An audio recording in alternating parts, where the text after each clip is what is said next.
Assalamualaikum warahmatullahi wabarakatuh. Selamat siang teman-teman. Jumpa lagi di channel saya Zuma Herbal. Kali ini teman-teman, saya akan mengenalkan yaitu herbal yang sangat bagus untuk pengobatan diabetes. Sebelum kita mengenal herbal-herbal untuk pengobatan diabetes, kita juga harus tahu pengobatan penyakit diabetes mellitus itu apa saja yang diperlukan dan bagaimana caranya kita mengobati diabetes dengan tanaman obat. Yaitu nomor 1, pendekatan pengobatan. Penurunan gula darah dengan meningkatkan efektivitas kerja liver. Penurunan gula darah karena peningkatan efektivitas insulin yang ada.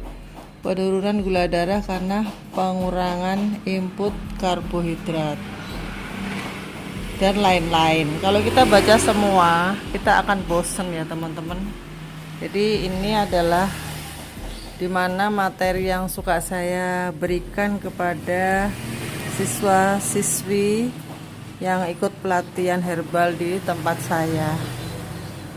Tapi karena ini lagi pandemi, jadi saya nggak buka di rumah ya teman-teman, tapi kita bisa jarak jauh aja gitu, online. Nah ini kali ini bagi Anda yang ingin belajar secara sederhana, bisa ya saya kasih juga resep-resep untuk pengobatan diabetes. Nah ini herbal-herbalnya itu banyak banget, tapi nggak semua ini dipakai ya. Cukup kita ambil 4 atau 7 saja. Yang 3 itu obat pokok, yang 2 itu untuk pendamping, untuk memperlancar jalannya obat, dan yang 2-nya lagi untuk gejala, untuk mengurangi gejala. Misalnya diabetes itu biasanya gejalanya gatal, nyeri, cekit-cekit di kaki. Nah itu kita kasih daun-daun yang bersifat analgesik atau anti nyeri. Dan ada juga efek dari diabetes itu biasanya matanya itu buram, lama-lama terkena katarak, ada glukoma, ada. Nah itu kita pakai ini daun sendok nih teman-teman. Ini aku punyanya udah kering ya, ini Simplicia. Kalau udah kering gini, ini namanya Simplicia. Ini bijinya, ini bisa ditanam nih, disebar gitu. Jadi semua tanaman obat itu mudah banget cara penanamannya.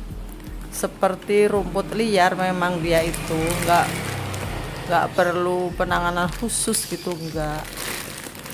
Nah secara sederhana teman-teman bisa meracik obat herbal sendiri untuk diabetes, yaitu ini tadi daun sendok. Kemudian daun sendok ini untuk ini menyegarkan badan, afrodisiak, untuk memperbaiki penglihatan, untuk membuang asam urat juga, diuretik. Dan kemudian dicampur juga dengan daun salam. Daun salam itu untuk anti nyerinya. Kemudian kayu manis.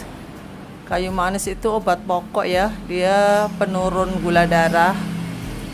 Kemudian ditambah mimba obat pokok juga, dia penurun darah, penurun gula darah, dan dia juga menghilangkan gatal-gatal. Kemudian harus ditambah lagi yaitu dengan temulawak. Temulawak berguna untuk memperbaiki metabolisme, karena diabetes itu adalah salah satunya ya, memang dia penyakit metabolisme gitu.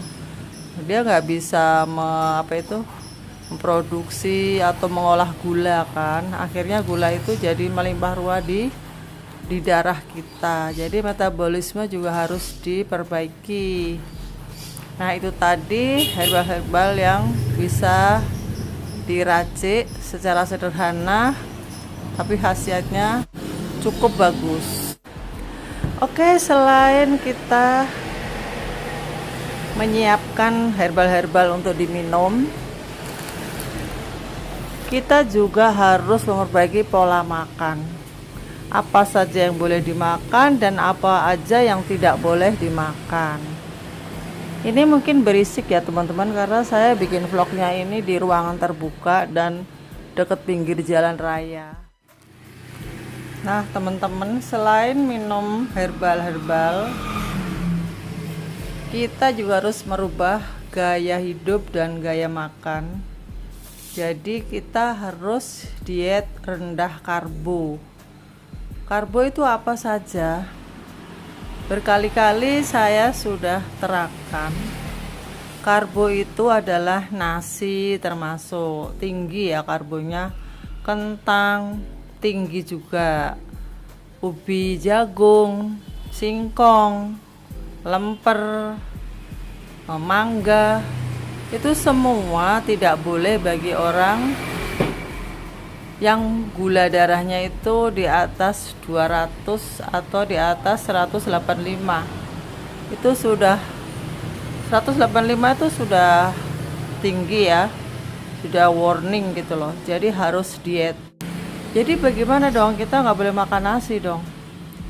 Kalau saya pribadi, daripada saya sakit, karena efek dari diabetes itu sangat berbahaya.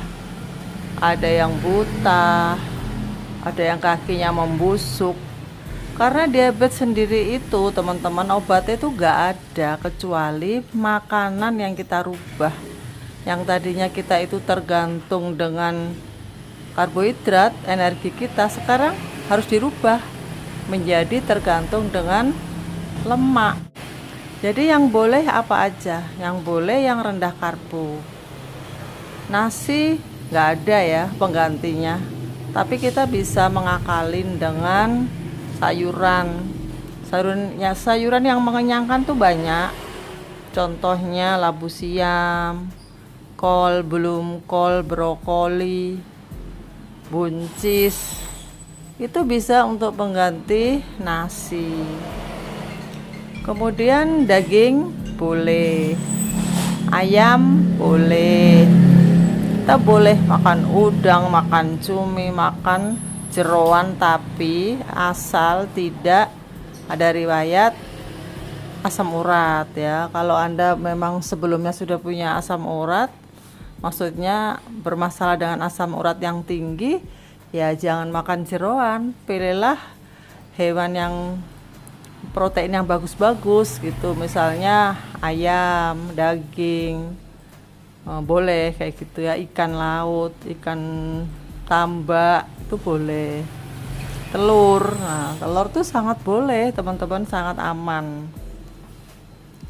Untuk batasannya mungkin nggak sama ya, setiap orang tuh beda. Jadi di sini saya nggak bisa ngasih langsung kalau sehari harus makan segini, itu nggak bisa. Kita lihat-lihat dulu orangnya, usia, kegiatannya apa aja, dan bagaimana itu BB-nya, tinggi badannya gitu ya. Nah ini adalah makanan-makanan yang boleh. Ini teman-teman nih, saya menemukan makanan yang sangat bagus, seratnya tinggi. Ini namanya biji rami. Dia itu sangat tinggi serat, rendah karbo. Jadi per 100 gram itu karbonya itu sangat kecil. Ini boleh, aman banget kita konsumsi ya. Bagi Anda kalau ingin bikin bubur, ini direndam kemudian dibubur bisa. Tapi ini harus digiling ya, karena tanpa digiling ini sangat keras. Jadi nggak bisa terserap. Khasiatnya tuh nggak bisa terserap. Jadi saya membuat seperti ini. Nah saya menyediakan susu flaxseed yang sudah jadi.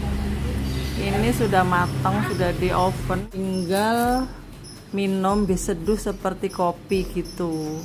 Boleh ditambah gula diet tentunya ya. Gula yang bagus untuk diet apa ya Bu? Kalau kata orang-orang itu Lakanto ya, tapi itu mahal banget, jadi saya jarang pakai itu. Saya sarankan yang stevia aja, yang alami. Oke, ini untuk sarapan pagi Anda bisa konsumsi ini, jadi jangan makan nasi ya. Dan susu ini membuat Anda itu kenyang lebih lama, karena dia seratnya tinggi, jadi mengembang di usus, dan dia berkhasiat untuk menjaga jantung, membersihkan pembuluh darah, kemudian menjaga mengontrol gula darah, membantu mengatasi kolesterol tinggi ya, dan banyak lagi khasiat-khasiatnya karena vitaminnya itu sangat tinggi.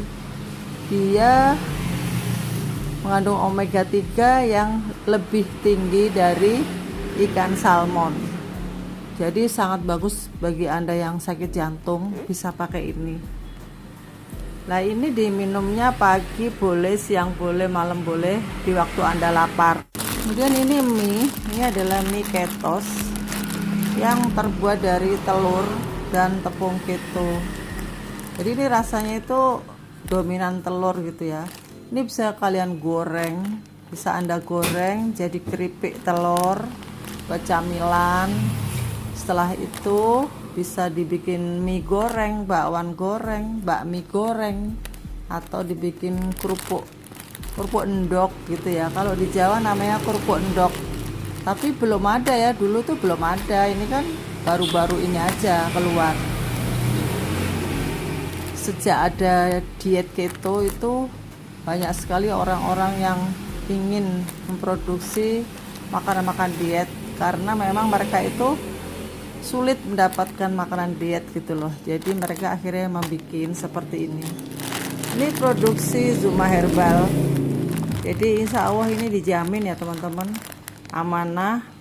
Dia tidak ada micinnya, tidak ada pewarnanya, makanya warnanya kusem kayak gini. Oh iya, yang paling penting adalah karbohidratnya itu sangat rendah ya teman-teman. Jadi masih aman. Jadi gak usah takut kelaparan ya, kita meninggalkan nasi juga ada penggantinya kok. Dan ini coklat, ini ternyata juga boleh sekali teman-teman. Anda bisa konsumsi coklat, kalau bisa sih coklatnya yang bagus ya, yang berkualitas. Jadi dengan coklat yang bagus itu biasanya nggak ada tepungnya, tapi kalau coklat yang murah, maaf, biasanya mengandung campuran tepung. Nah itu yang nanti jadi gula darah kita jadi tetap tinggi karena makan tepung, nggak tahu tapi. Nah terus ini juga, ini adalah beras shirataki yang bisa Anda konsumsi. Masaknya sama seperti beras biasa, kemudian kita kasih rawon, daging, soto, gulai, terserah. Kita boleh makan santan-santanan ya teman-teman, tapi nggak boleh tinggi karbo. Kalau santan tinggi karbo enggak, santan tinggi lemak, jadi boleh ya, jangan salah. Jadi Anda harus lebih takut ketinggian karbo daripada ketinggian lemak, karena di diet kita ini memang diwajibkan tinggi lemak, sedang protein, dan rendah karbo. Nah, lama-lama nanti kalau Anda terus ngikutin YouTube saya, lama-lama jadi pinter. Jadi udah bisa ngobatin diri sendiri. Insya Allah saya jamin dengan Anda diet seperti saya ini, gak pakai obat-obatan lagi ya, seterusnya. Buang itu suntik insulin, buang obat kimia, buang semuanya. Kalau obat herbal gimana Bu? Obat herbal sebenarnya juga, kalau kita gula darah sudah normal, kita nggak perlu minum obat herbal juga. Tapi orang diabetes yang sudah berpuluh-puluh tahun kemarinnya itu, untuk sembuh total itu agak susah. Pasti masih ada gejala, seperti tiba-tiba kita itu nggak sadar kita makan mangganya manis banget, akhirnya kita itu over ya kan? Terus tiba-tiba gulanya naik, tiba-tiba badannya gatel banget, tiba-tiba diare, mencret-mencret, tiba-tiba cekit kakinya. Itu bisa kayak gitu. Nah, Anda harus tetap menyediakan jamu ini. Kalau Anda sudah gula darahnya turun, jamunya ini nggak usah diminum, disimpan aja. Sekali-kali pas kambuh gatel-gatelnya itu baru diminum. Gitu ya. Kayaknya sudah lama ya kita ngobrol, ini sudah 15 menit kalau nggak salah ya teman-teman. Oke, rasanya cukup sekian aja. Dan semoga bermanfaat bagi Anda semuanya. Dan jangan lupa yang belum subscribe, subscribe dulu. Tekan tombol lonceng, like dan komen dan share ya teman-teman ya. Apa itu video saya ini insya Allah sangat membantu bagi saudara-saudara atau teman-teman yang sakit diabetes. Jadi nggak perlu minum obat lagi nanti kalau sudah rendah ya. Kalau Anda mau istiqomah, insya Allah kok gula darahnya itu bisa turun-turun normal, sembuh. Akhirnya Anda bisa bebas dari diabetes. Sampai jumpa.